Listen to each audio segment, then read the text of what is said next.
Y bueno, ahora sí le vamos a dar la bienvenida a Luciano. Luciano, ¿estás listo?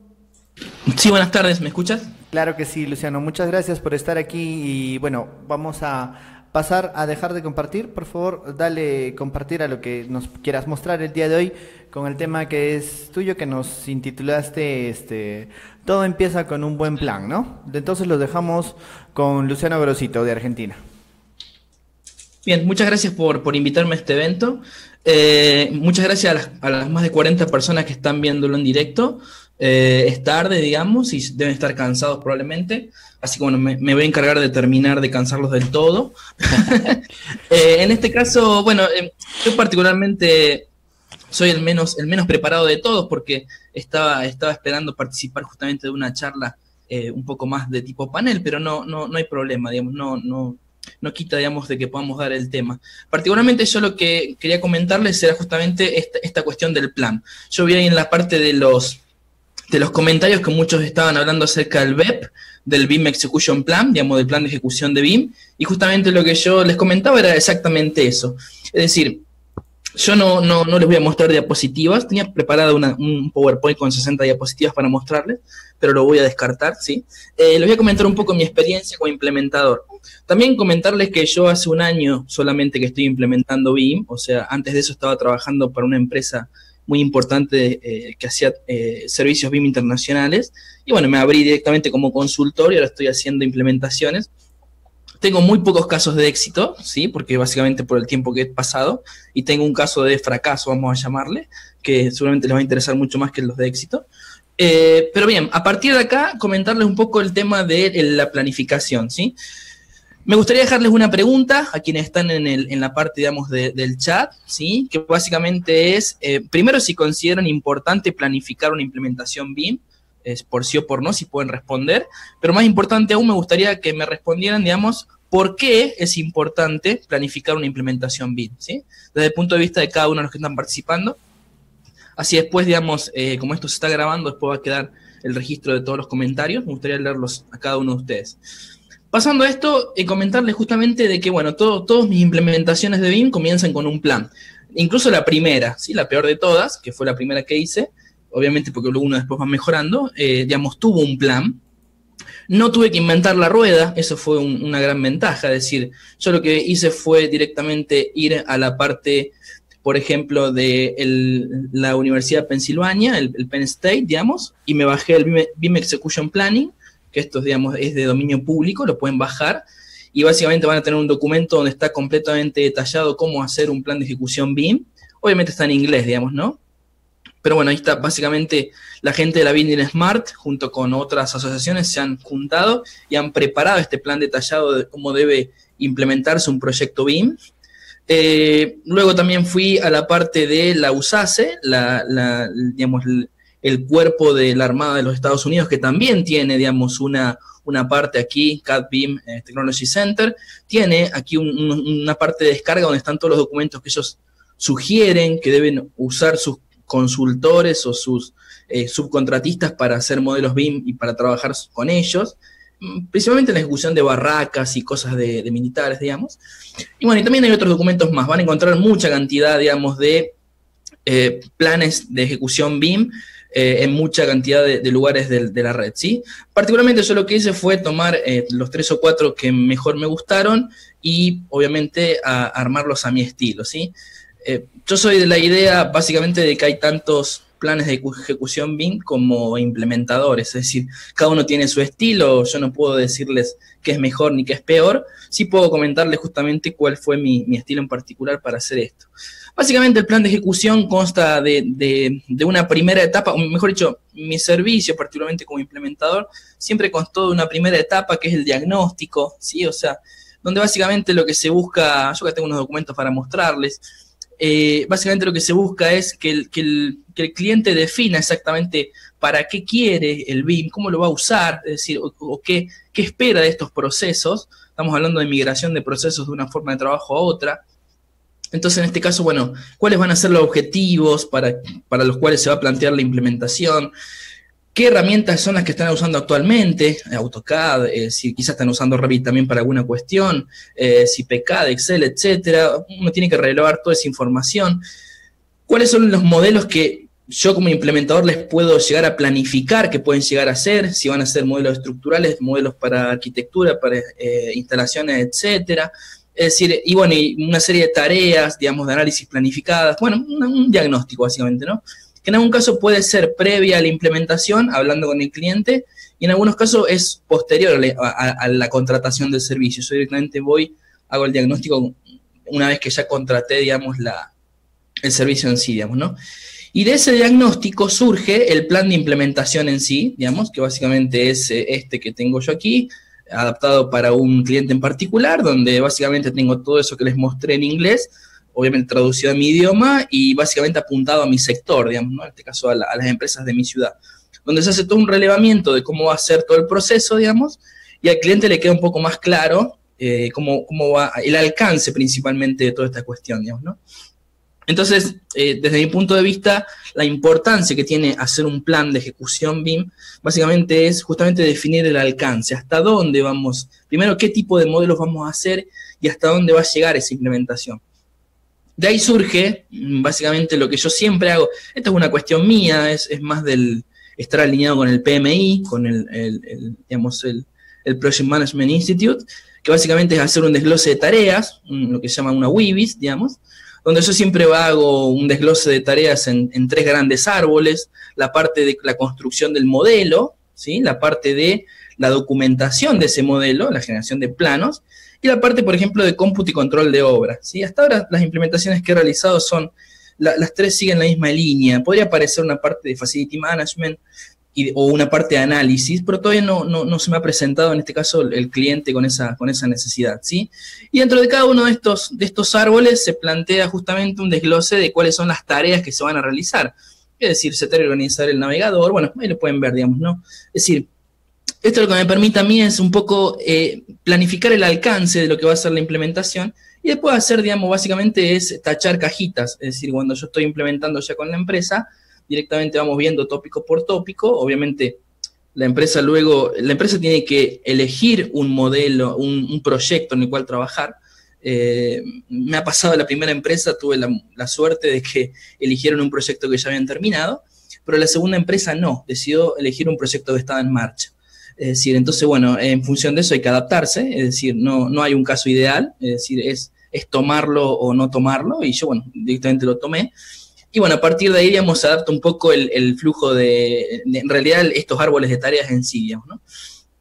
Pero bueno, eso básicamente hace a la implementación. Es decir, el plan básicamente se trata de establecer un poco hasta dónde va a llegar cuál va a ser el alcance principalmente de esta implementación, y cuáles son las tareas que se engloban o que van a formar parte de esta implementación. Yo después vengo con todas mis ideas y con todo mi estándar, sabémoslo, mi forma de trabajar, y resulta que me encuentro, o sea, choco directamente contra la cultura de la empresa, ¿sí? O sea, hay que saber, digamos, que voy a dejar de compartir aquí.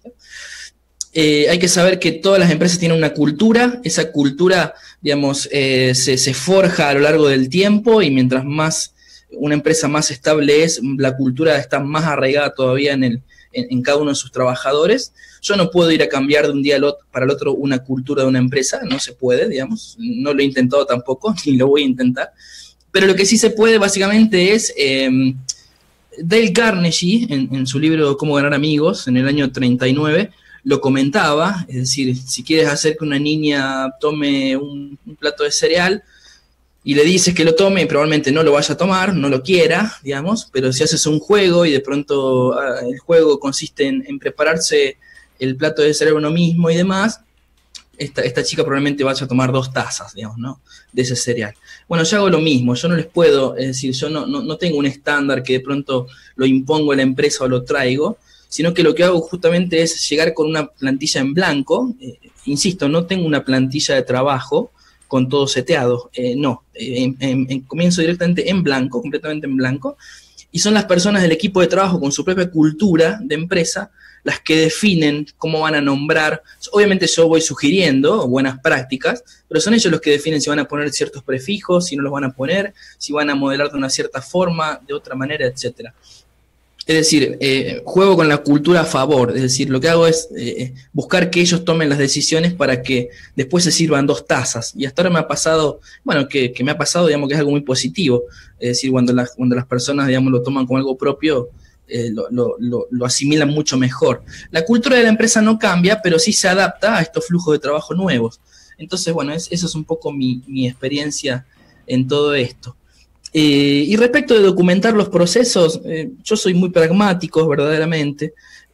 Hago una pregunta, o ni siquiera hago la pregunta está implícita, es decir, yo cuando hago la evaluación está implícita, y es básicamente la empresa actualmente tiene documentados sus procesos, sí o no. Es decir, una empresa que trabaja hace 30 años en el rubro de la construcción y el diseño, y está implementando AutoCAD hace 20 años, ¿tiene un estándar documentado? O un documento donde documente sus procesos de cómo gestionan las capas y los bloques y demás. Si la respuesta es no, bueno, yo tampoco voy a proponerles hacer un estándar ahora con 4 meses de implementación. No voy a inventar lo que la cultura propia de la empresa no ha desarrollado en el tiempo.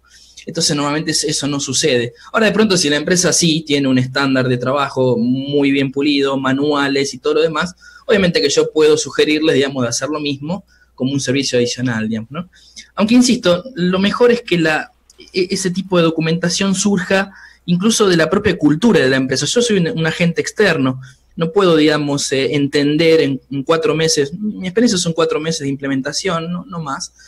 Yo no puedo, digamos, pretender, digamos, entender su cultura y a todo eso escribirles un proceso y que después ellos lo sigan. Entonces, en algún caso suele pasar que alguno de la empresa, siempre es el que es más metódico, digamos, suele empezar a generar un estándar, digamos, así como a empezar a tomar notas, y bueno, eso es lo mejor, digamos, no es una cosa más natural. Insisto, yo hablo principalmente por lo que es Argentina, un país extremadamente latino, no estamos acostumbrados a procesos formales, y bueno, y sin embargo, así todo, digamos, cuando surge esta necesidad, me interesa que surja desde la parte de la cultura de la empresa, no como un agente externo, que insisto, yo voy, es decir, 4 meses y luego desaparezco. Y bueno, en ese sentido, digamos, está bueno que surja como una cuestión interna, ¿sí? Bien, eso es lo que quería comentarles o compartirles básicamente en mi intervención, ¿sí? Muchas gracias, Luciano, muchas gracias por tu tiempo y por tus palabras. Seguramente muchos hemos identificado en tu experiencia lo que pasa en todos nuestros países también. Y tenemos algunas preguntas, bueno, algunas consultas también aquí, ¿no? Por ejemplo, Eduardo te pregunta si es que tú también eres PMP, si te has certificado como PMP. No, yo he tomado un curso de preparación para el examen, digamos, pero que obviamente había sido pagado por la empresa donde trabajaba antes, y no hice el examen en sí, digamos, no lo fui a rendir. Y ahora que estoy como consultor independiente tampoco veo la necesidad de rendirlo. Pasa algo importante en este sentido, y es que la certificación yo la veo interesante cuando uno tiene que insertarse en el mercado laboral, es decir, por ejemplo, postularse para una empresa internacional o algo por el estilo, porque entonces, digamos, eso identifica que tenés las habilidades necesarias para justamente gerenciar un proyecto. Ahora que estoy como independiente, digamos, es otra cuestión. Por lo menos no he visto que no estar certificado en ese tipo de gerenciamiento haga la diferencia. Quizá he tenido suerte, yo particularmente no creo en la suerte, pero digamos, es más una causalidad. Es decir, todos los negocios que he cerrado en el tema de implementación han sido básicamente personales, o sea, con personas. Nunca me han pedido una referencia o mis titulaciones y demás. Ni siquiera he tenido que abrir un solo modelo. Es decir, yo antes de generar estas implementaciones yo pensaba que las reuniones, digamos, yo he visto mucho que también comentan en los comentarios, hablan de cómo se puede convencer a una empresa para. Bueno, a mí las empresas que me han llamado para implementar, es decir, ya desde el punto de vista que te llaman para cotizar una implementación, implica que no, en algún punto están convencidas, es decir, le falta solamente la patada, digamos, como para que arranquen. Entonces ahí es donde viene la expertise de cada uno en temas de negociación, digamos, ¿no? Son habilidades más blandas. Bueno, pero es que no es lo mismo que digan, vamos a jalar a Luciano. O sea, tú tienes las puertas abiertas en todo el mundo, eres una persona que ha aportado demasiado, yo creo, a todo lo que es esta implementación. Y ya no necesitas abrir ni siquiera una credencial, mucha gente te conoce. Yo creo que en cierto modo, y es algo del tema de la cultura que hemos platicado por acá, el hecho de estar metido en este tema, de estar implementando, de estar ayudando, de estar con ese afán de estar creando cada rato, pues te ha dado ese prestigio, ¿no? A final de cuentas, tienes un prestigio en el que la gente sabe que tiene la certeza de que lo que tú estás planteando va a funcionar. Claro, pero imagínate esto, Neptali, yo te lo comento, 3 empresas en las cuales implementé el proceso de implementación o digamos, la llamada ha sido siempre del hijo o del sobrino del dueño de la empresa. O sea, una generación nueva, llamémosle, pero el que toma la decisión, básicamente, es el dueño de la empresa, el que dice, bueno, ok, vamos a gastar todo este dinero y todos estos recursos y vamos a poner toda esta gente 2 horas, 4 horas a la semana a disposición de una persona externa para hacer el proceso, es una persona que no me conoce. Quizá el que me conoce es el hijo o es el sobrino, pero la persona de 60 años que es dueño de la empresa no me conoce, y ahí es donde se pone en juego directamente las habilidades blandas. Yo no puedo ir a decirle, bueno, usted puede ir a internet y me puede buscar, yo he hablado en congresos, eso a la persona no le interesa en absoluto. Le interesa que yo le demuestre o que tenga la convicción o la confianza como para garantizarle de que la inversión que van a hacer les va a retornar en una mejora de procesos. Digo, no hay que confiarse tanto en el currículum porque yo puedo ser la persona más conocida del mundo, pero la generación a la cual tengo que, digamos, lograr convencer de que bajen el ok y pongan la inversión, no es una generación de mi edad, es una generación, digamos, que está un poco más arriba. Hablamos de personas de 50 a 60 años. Entonces, a los cuales no les interesa en absoluto si yo doy o no webinars, o si he compartido cosas, o si creo add-ins. De hecho, ni siquiera hablamos, o hablamos muy poco en esas reuniones de negocios, acerca de las herramientas en sí. Es decir, normalmente son procesos y están más interesados en saber el alcance y el tiempo. Bueno, ¿cuándo y cuánto? Es decir, ¿cuánto tiempo va a tardar esto? ¿Y a quiénes van a tomar esta implementación? ¿A quiénes les conviene? ¿Y qué vamos a obtener a cambio de todo esto? Es decir, porque, insisto, la persona que me llama convencida es de una generación X y la persona que, es decir, da el ok y pone el dinero es una generación Y, digamos, ¿no? Entonces, bueno, nada, ese es un poco el escenario en el cual me he encontrado y creo que va a ser más o menos un escenario parecido al que muchos de ustedes pueden llegar a tener. Qué interesante lo que mencionas, Luciano, estás demostrando una parte humana.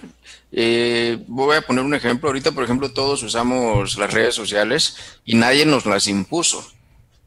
Ahorita todo el mundo usamos teléfono y nadie nos los impuso. Manejamos aplicaciones, se manejan muchas cosas con tecnología y nadie nos las ha impuesto.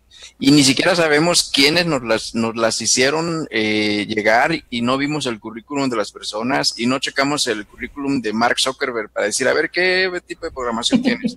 Simplemente empezamos a usar lo que él propuso y nos llama la atención y ahorita, por ejemplo, pues todo el enlace que se ha dado de nosotros es a través de una red social, ¿no? O sea, todo lo que ha llevado la explosión de la implementación de este tipo de sistema. Bastante interesante lo que planteas. Y es una carrera, es decir, yo creo que es una cuestión muy natural. El que recién sale de la universidad y tiene que ingresar a trabajar con esta tecnología, obviamente que le va a interesar y va a ser, digamos, una buena práctica que mejore sus habilidades técnicas, que sea, digamos, cada vez más empleable, que aprenda cada vez más comandos, que, digamos, que se forme en la técnica en sí. Pero va a llegar un momento, quizá pasados 10 años de su carrera profesional, donde va a ser bueno, o una recomendación, por lo menos mía personal, que empiecen digamos, a formarse en habilidades más blandas, negociación, gestión de proyectos, gestión de alcances, riesgos y demás, porque independientemente de que vayan a hacer una consultoría externa o demás, es decir, incluso en la empresa en sí, llega un momento donde siendo... Sí, perdón. Siendo cada vez más técnicos, es decir, hay un techo, es decir, y y las grandes ligas, o lo más interesante de todo esto, no está en la parte baja de la cadena de valor, sino que está en los mandos medios, en la parte gerencial. Ahí es donde uno empieza a entender toda la imagen completa del BIM. Entonces, nada, que quizá muchos de los que están escuchando estén en una fase muy temprana de su carrera, que no se desesperen, que en todo caso lo que hagan es formarse cada vez más en la parte técnica y que tengan por lo menos una parte de su pensamiento, digamos, prestando atención a lo que va a ser la parte gerencial, que es la parte más aburrida normalmente que uno ve de toda esta actividad, porque dice, bueno, al final el que se embarra las manos es el que hace el proyecto, el que modela mejor es el que resuelve todo, y uno al final de cuentas se da, entiende que no es así, la parte más importante termina siendo la parte de gerencia de proyectos, y mejor aún si el gerente de proyectos conoce o tiene experiencia o mucha habilidad técnica, ¿no? Con el tiempo, obviamente. Pero bueno, es solamente una recomendación, digamos, para los que... Porque los que ya están implementando no tengo ninguna recomendación que darles. Es decir, sería no compitan conmigo porque quizás voy a perder. Pero sí para los que están empezando, porque por ahí empiezan a escuchar planificación, gestión y demás y piensan que tienen que aprender todo. No, son como etapas, digamos. Uno al principio conviene que se forme muy en lo técnico y después que empiece a desarrollar más habilidades blandas, trabajo en equipo, liderazgo y demás, ¿no? Excelente, Luciano. Excelente. ¿Algo que quieras comentar, Cristian? Sí, que vamos a empezar con la ronda de preguntas, porque Sí. bueno, vamos a invitar, ya le hemos activado el micrófono tanto a Angélica como a Johnny, y vamos a empezar a ver lo que son las preguntas que tenemos en el auditorio, en el chat. Tenemos muchas preguntas muy interesantes que creo que son para todos. Creo que vamos a empezar con la pregunta de Karen Moreno, que nos dice algo que ya Johnny había tocado en su disertación, ¿no? Dice, ¿en todas las empresas es necesario que exista un BIM manager? Bueno, no sé si alguien quiere contestarle a Karen. En el tema del BIM manager es que hay tanta tela que cortar que es difícil. O sea, hoy en día como que se ha prostituido un poco la palabra BIM manager y en algunas oficinas hasta se ha satanizado un poco el tema de ser BIM manager. Yo creo que en la estructura de BIM, como ha ido tal vez al principio hablar de una figura de BIM manager, era mucho también relacionado al tema de implementar el proceso, documentarlo, pero creo que es más importante tener líderes técnicos porque el BIM manager definitivamente no tiene que ser una persona que solo te maneja una herramienta de modelado. Un pseudo BIM manager o un líder BIM tiene que ser alguien que conozca de construcción, que conozca un poco de diseño, que conozca de coordinación de proyectos, de las disciplinas, donde tienes que, porque, o sea, la parte del management, o sea, para construcción está de claro a que la preconstrucción virtual es una coordinación de disciplinas para la ejecución de un proyecto. O sea, entonces, no solo alguien que te maneje el software, porque tú no necesitas, o sea, por ejemplo, una oficina de contadores, tú no necesitas un Excel manager, ¿verdad? O sea, no necesitas un staff de gente que maneje, o sea, el software a diferentes niveles, pero lo más importante es que la ejecución de los proyectos, sean contables o constructivos, tengan una secuencia de trabajo. Entonces, yo creo que el tema del BIM Manager es más enfocado a que cada proyecto, o sea, en una firma en general sí tiene que haber un campeón, lo que se llama un BIM Champion, esa persona que es la que te maneja bien los conceptos, te maneja los temas de modelados, pero más que todo los líderes BIM para los proyectos tienen que ser personas por lo menos que tengan skills de manejo de proyecto en ejecución de campo. Porque no, recuerden que lo que estamos haciendo es preconstrucción virtual en muchos casos. Entonces, si tu BIM manager pones a un kit de, no sé, recién graduado de la universidad, que sabe muy bien usar la herramienta, y lo pones como BIM manager a coordinar un proyecto, y se topa que, no sé, en un edificio vertical de 30 pisos, tiene que medir que el shaft por donde baja toda la presurización esté bien coordinado. Y en su vida ha ido a obra y sabe cómo se construye un shaft para meter la presurización. Entonces, por eso es que es el mix entre el conocimiento de campo y el manejo de software. Yo creo que un BIM manager no tiene que ser una persona que te maneje el software como un campeón. Tiene que ser una persona que conozca de todo el proceso constructivo, que sería reversar las figuras que hoy en día hay en las oficinas senior, donde hay una persona que conoce mucho de proyecto, darle un poquito de entrenamiento a razón de herramientas y procedimientos BIM, y ese va a ser tu líder BIM o tu pseudo BIM manager. Bueno, eso es un poco mi percepción de cómo lo veo yo en el tema de BIM manager. Claro que sí, Johnny, muchas gracias. ¿Alguien más que quiera responder a ese tema tan controversial que es el BIM manager? Si no, para pasar a otras preguntas que tenemos que son más controversiales aún. ¿Puedo hacer un comentario? Claro que sí, Luciana. Sí, las empresas particularmente ponen los títulos que ellos, o sea, que la empresa decide. Hay empresas que tienen títulos, digamos, muy pomposos y demás, y bueno, es una decisión empresarial. Yo particularmente conozco certificaciones internacionales como son la del Project Manager Professional, digamos, y hay una certificación BIM Manager actual que creo que es de algún, o sea, es de cierta, no sé si es de la Haya o alguna cuestión así, digamos, ¿no? No tengo problema yo con que la persona se llame BIM Manager, BIM Jedi, BIM Champion, etcétera. Es decir, básicamente es la conjunción entre un Project Manager dedicado a BIM. Es decir, estamos hablando siempre de lo mismo, habilidades blandas principalmente, es decir, liderazgo, trabajo en equipo, gestión de alcance, gestión de riesgo, con cierta capacidad técnica. De hecho, el PMI, en su guía, digamos, comenta que un gestor de proyecto no tiene por qué incluso saber nada de la parte técnica de un proyecto para gestionarlo bien. Obviamente que siempre es recomendable que sepa técnicamente, tanto conozca, digamos, el mercado, la industria y demás, pero incluso sin conocer la industria podría gestionar exitosamente el proyecto. Entonces digo, es decir, obviamente yo jamás voy a ver una empresa donde un junior entre y le den una titulación como si fuera BIM Manager. No creo que suceda. Es decir, normalmente las empresas la gerencia, todos los mandos medios los salen a contratar exclusivamente. Es muy raro una empresa donde tenga una carrera interna donde de pronto un junior va ascendiendo y llega a gerente. Es decir, porque insisto, no se trata de escalar niveles y adquirir habilidades técnicas, son habilidades completamente diferentes. Es decir, por un lado está la parte técnica y por otro lado está la parte blanda de todo eso. Entonces, insisto, yo no tengo ningún problema con esa titulación. De hecho, en LinkedIn está lleno de BIM, lo que se les ocurra.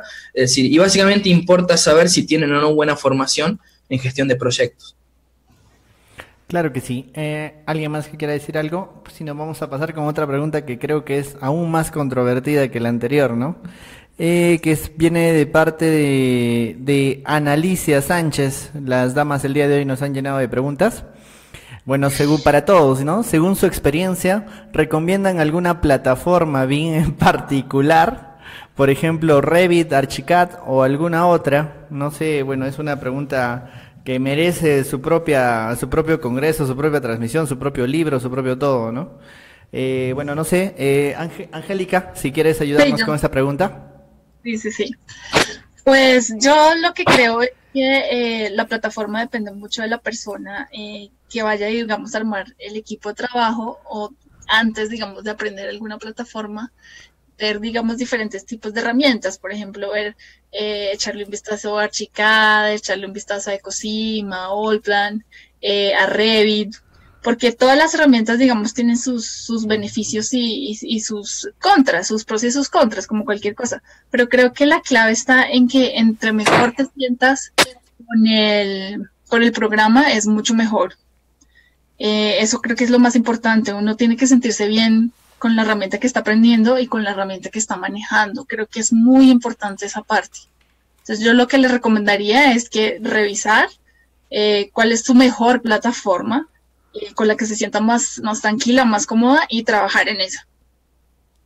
Claro que sí, Angélica. ¿Algo que quieran acotar, Johnny y Luciano?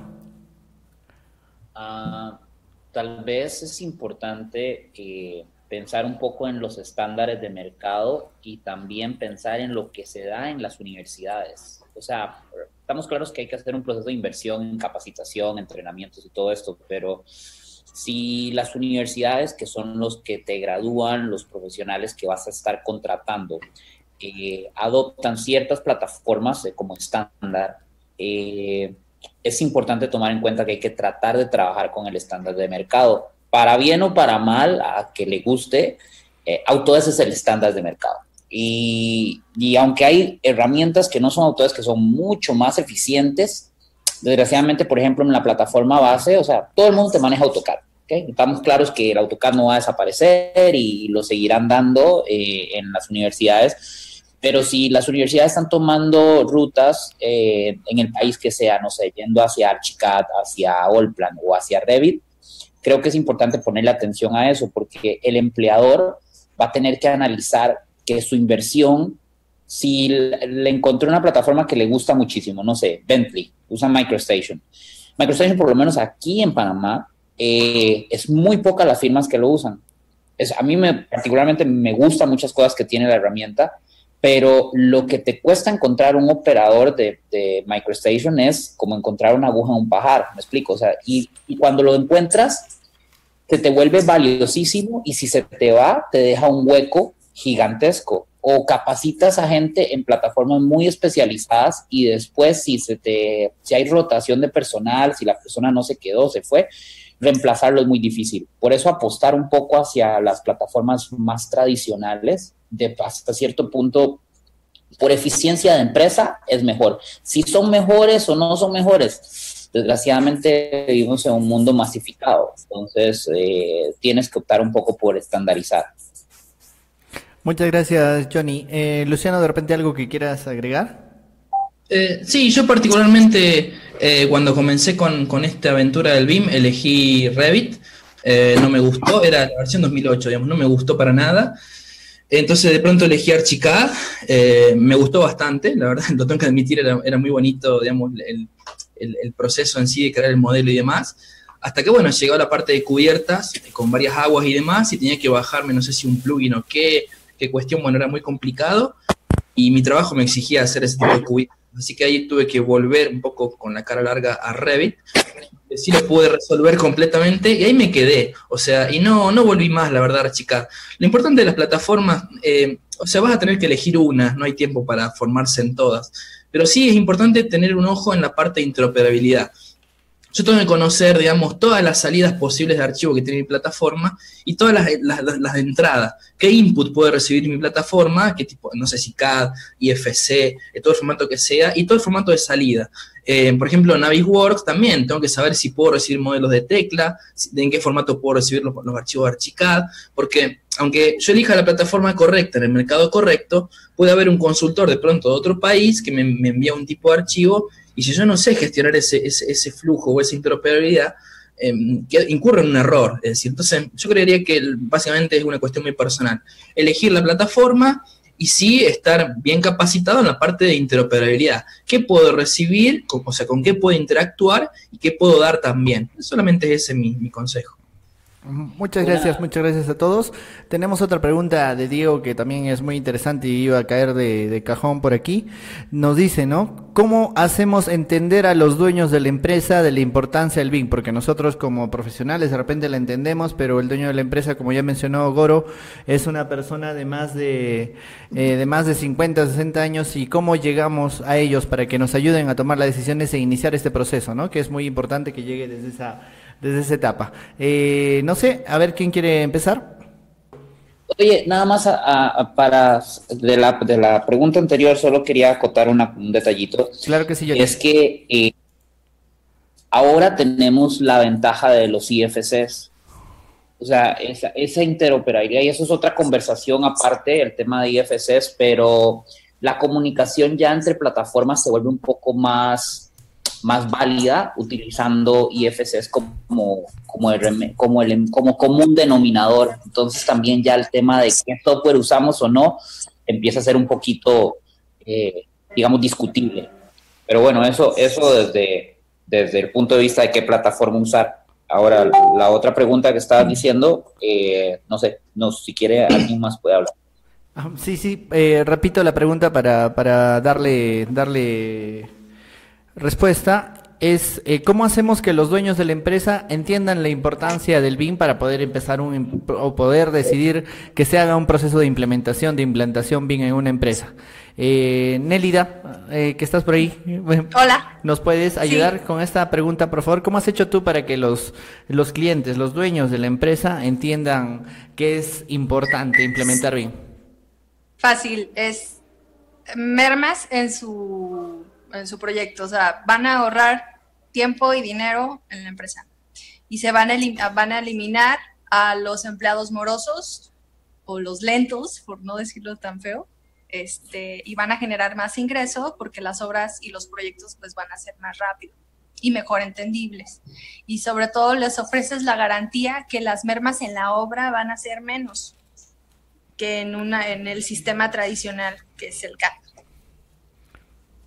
Claro que sí, Nélida. ¿Alguien que quiera también responder a esta pregunta? De repente tú, Angélica, ¿cómo hacemos entender a los dueños de la empresa la importancia de implementar BIM? Pues yo creo que primero, digamos, complementando lo que dijo Nélida, es en la parte, digamos, como de económica.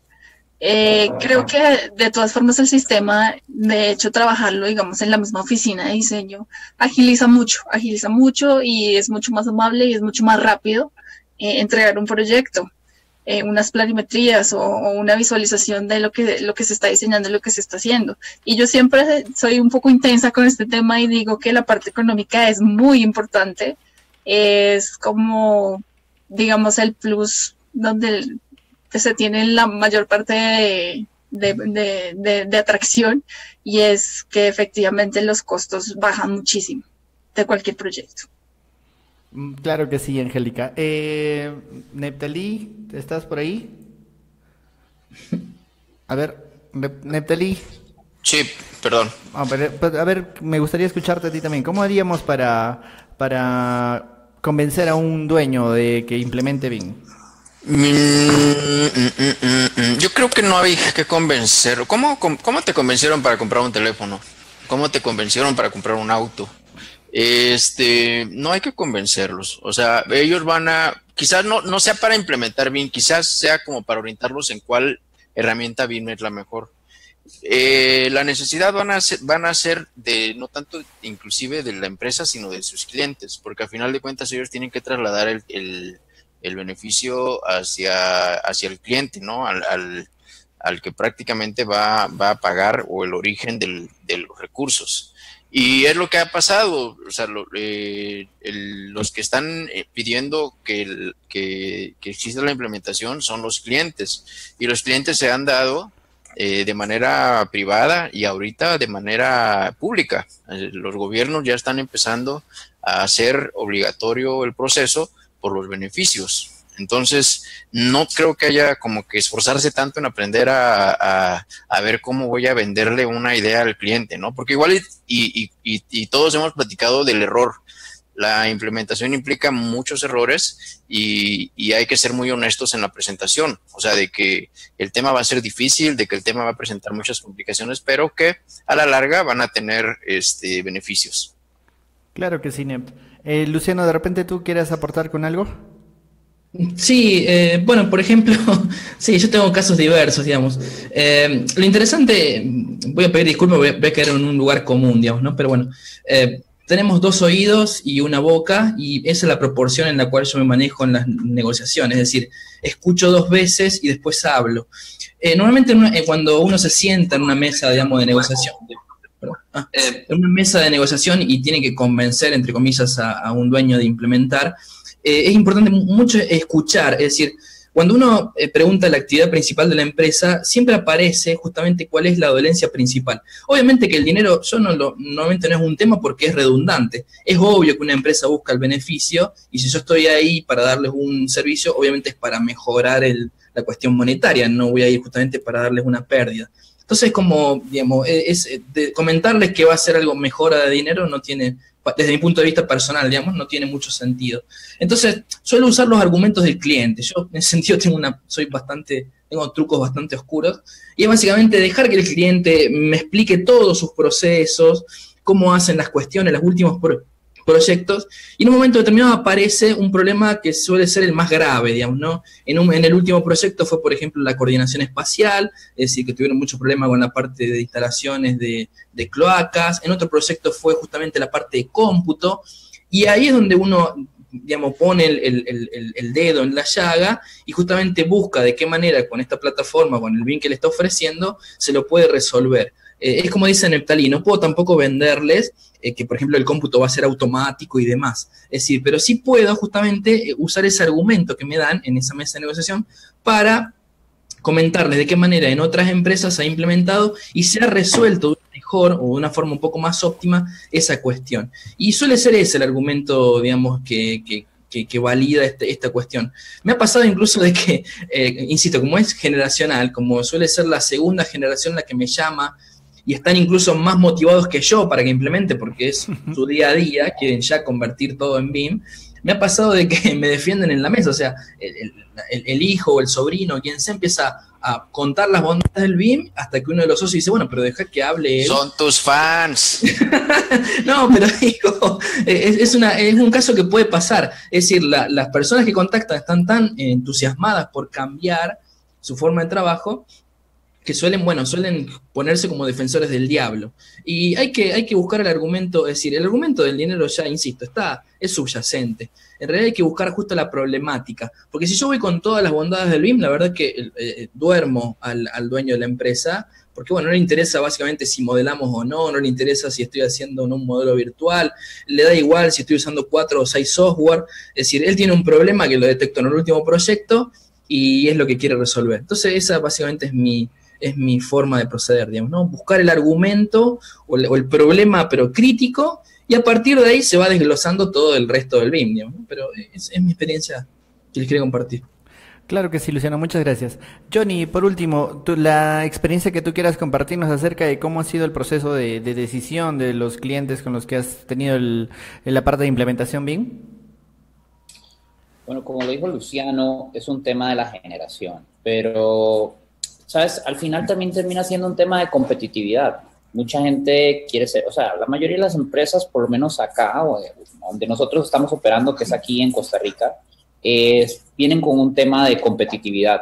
O sea, si bien es cierto, quien más entiende este tipo de tecnologías, este tipo de procesos, quien más te lo compra, son las generaciones más jóvenes, las X, las millennials, no así tanto los tradicionalistas, que son los que realmente tienen la plata para pagar, porque normalmente son los dueños de las empresas, pero es un tema de que todas las firmas se van actualizando y definitivamente la actualización y BIM están completamente de la mano y eso está muy de la mano con competitividad. Entonces, como bien lo decía Neptalí, o sea, nadie te obligó a tomar un teléfono inteligente. Hay una teoría que se llama la ley de la innovación y la difusión. Es muy sencilla y lo que dice al final de cuentas es que hay un grupo de personas que son los que mueven a la gran masa a adoptar una tecnología.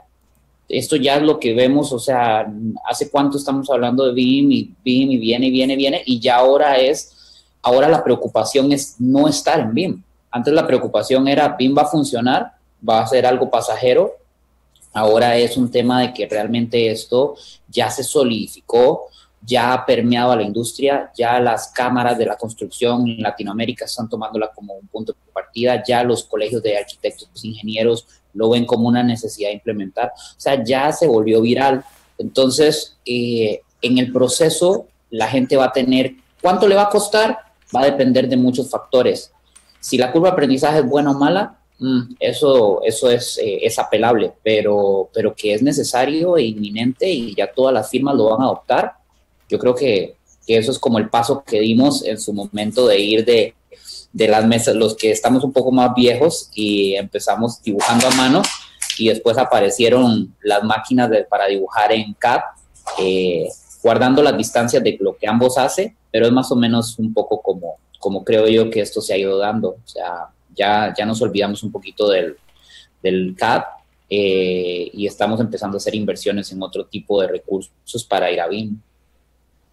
Muchas gracias, Johnny. Muchas gracias a todos. En realidad, vamos a dar un poco por finalizado nuestra charla. Ya hemos respondido muchas de las preguntas.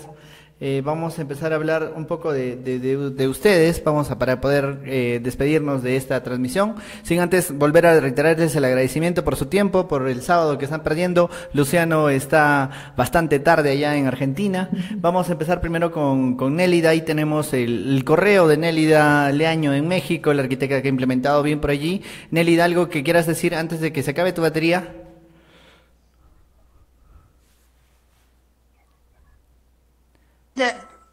No, se escucha súper cortado, pero nada, agradecerles a todos por su tiempo, por escucharnos.